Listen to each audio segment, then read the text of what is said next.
حضرت مولا مشکل کشا علی المرتضیٰ کرم اللہ تعالی وجہہ الکریم جب گھوڑے پر سوار ہونے کے لیے تشریف لاتے ہیں تو ایک رکاب میں نہیں کہ ایک پیڈل میں اپنا پاؤں مبارک رکھتے ہیں، تو ایک پیڈل پر پاؤں رکھا اور دوسرے پیڈل پر جب پاؤں رکھتے تھے تو اسی قلیل ترین سیکنڈوں میں پورا قرآن پاک پڑھ لیتے تھے۔ یہ مولا مشکل جی کرامت ہے آپ کی، شیر خدا جی یا علی، سبحان اللہ، ہاں ان کی کرامت ہے۔ مولا علیہ السلام کے بارے میں کہا جاتا ہے کہ وہ گھوڑے کی ایک رکاب میں پاؤں رکھتے تو قرآن شروع کرتے، دوسری رکاب تک پاؤں لے کر جاتے، قرآن کی تلاوت مکمل کر لیتے ہوں گے، 3 دفعہ سورہ اخلاص پڑھتے ہوں گے۔ باقی تو یہ پاسبلٹی نہیں ہے اس طریقے سے، نہ نبی الاسلام نے اس چیز کی اجازت دی ہے، نہ آپ نے کوئی ایسا معجزہ کر کے دکھایا ہے، ایسی تو کوئی بات نہیں ہے۔ اس کے الٹ بخاری مسلم میں ملتا ہے کہ تم میں سے کسی کی استطاعت ہے کہ وہ ایک رات میں تہائی قرآن پڑھ دے۔ صحابہ نے کہا کہ کون اس کی استطاعت رکھے گا؟ تو آپ نے فرمایا سورہ اخلاص پڑھ لو، یہ تہائی قرآن کے برابر ہے۔ تو وہاں تو کسی صحابی نے نہیں کہا کہ امام حنیفہ نے ایک ٹانگ پہ 15 سپارے پڑھنے ہیں بعد میں خانہ کعبے میں کھڑے ہو کے، اور دوسری ٹانگ پہ 15 سپارے پڑھنے۔ امت کے اندر بڑے عابد جو چند گزرے ہیں ان میں سے امام حنیفہ رحمہ اللہ تعالیٰ ہیں، زندگی میں 55 حج کیے اس شخص نے، اور ایک حج کے موقع پر وہ خانہ کعبہ کے متولی کے پاس گئے جس کے ہاتھ میں چابی ہوتی ہے شیبی خاندان کے۔ کہنے لگا میری درخواست یہ ہے اگر آپ اجازت دیں تو میں کعبے کے اندر جانا چاہتا ہوں۔ اسے تالا کھول دیا۔ امام حنیفہ رحمہ اللہ تعالیٰ اندر چلے گئے، ایک ٹانگ اوپر اٹھا کر کے قرآن کریم کی تلاوت شروع کی، آدھا قرآن پڑھا، ایک ٹانگ پر کھڑے ہو گئے۔ اس کے بعد پھر دوسری رکوع کیا، پھر دوسری ٹانگ نیچے رکھی، پھر ایک ٹانگ اوپر اٹھا کر کے پھر آدھا قرآن کریم پڑھا، اور سلام پھیرنے بعد کہا یا اللہ اور کچھ نہیں چاہتا ہوں، صرف مجھے معاف کر دیجیے۔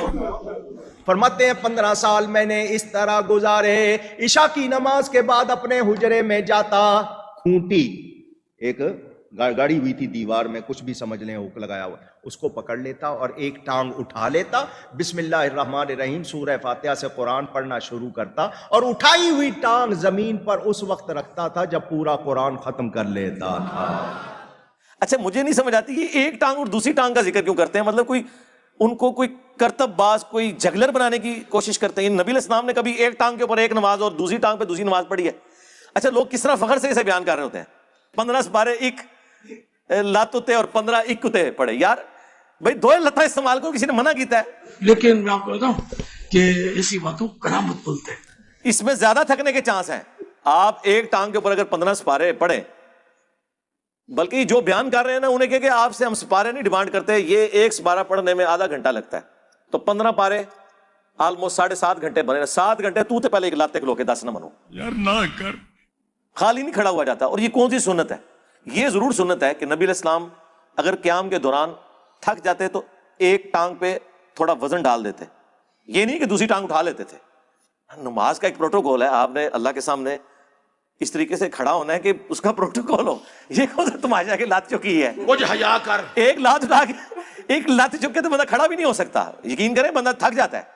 یہ ہو سکتا ہے کہ دوسرے آدمی کو رسی یوں پکڑی ہوئی ہو، خالی ایک ٹانگ پہ کون کھڑا ہو سکتا ہے یار؟ لیکن میں آپ کو بتاؤں کہ ایسی باتوں کرامت بولتے ہیں۔ ہاں جس کی 4 ٹانگیں ہیں نا وہ کھڑا ہو سکتا ہے 3 ٹانگوں پہ، 2 ٹانگوں والا تو ایک ٹانگ پہ نہیں کھڑا ہو سکتا، سیدھی سی بات ہے یار۔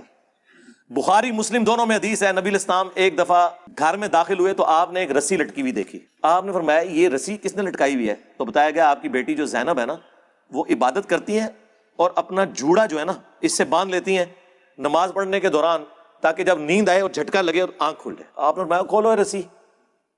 یہ کون سا طریقہ ہے؟ نماز اس وقت تک پڑھو جب تک کہ تمہاری طبیعت تمہارا ساتھ دے، نفلی نماز، اس کے بعد آرام کرو۔